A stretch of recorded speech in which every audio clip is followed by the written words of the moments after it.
Hi అండి, welcome to నైడీస్ kitchen. ఈరోజు నేను చాలా సింపుల్ రెసిపీ కానీ చాలా టేస్ట్ఫుల్. చాలా సిక్ అయినప్పుడు, మెయిన్ కోల్డ్ అయినప్పుడు చాలా నోరు అస్సలు బాగుండదు, ఏం తిన్నా అస్సలు బాగుండదండి. అటువంటి అప్పుడు ఇది చేసుకొని మీరు తినని ట్రై చేయండి. నేను ఒకటి చూపిస్తాను, సరేనండి. ఇది ఏ బిర్యానీలు ఏ చికెన్లు ఏం పనికిరాదు, మీరు తిని చూడండి, ట్రై చేసి చూడండి. ఇదని చేయండి. రైస్ తీసుకున్నానండి, నేను హాట్ రైస్ తీసుకున్నాం. బట్టి వేడి అన్నం వండుకోవాలి అంతే.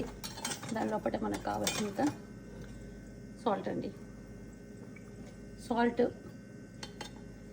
కొంచెం అంత పసుపు కలర్ గురించి. దాన్ని కారం పొడి అండి, కొంచెం కారం పొడి వేసుకేసి కొంచెం ఎక్కువ వేసుకోవాలి కారం పొడి.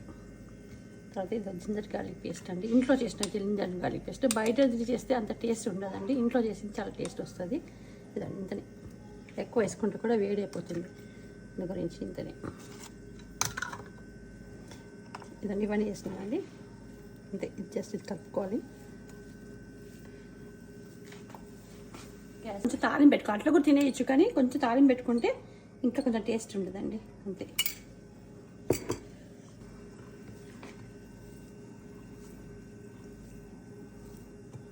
ఇదంతా మంచిగా కలిపేసుకోవాలండి.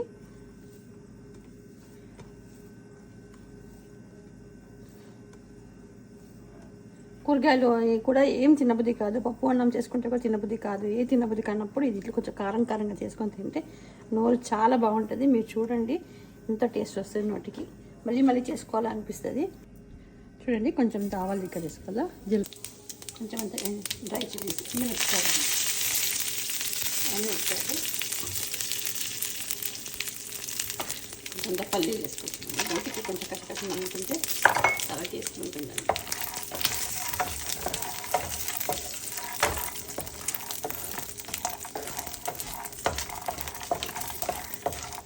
ఇప్పుడు అన్నం వేసేసుకోవాలండి.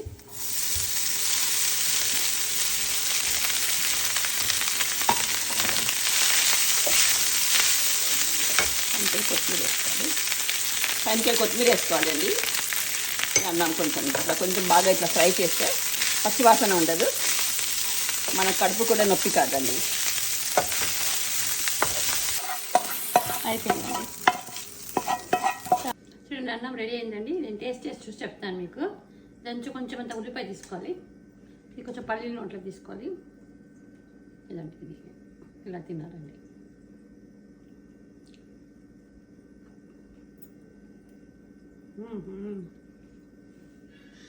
చాలా బాగుందండి.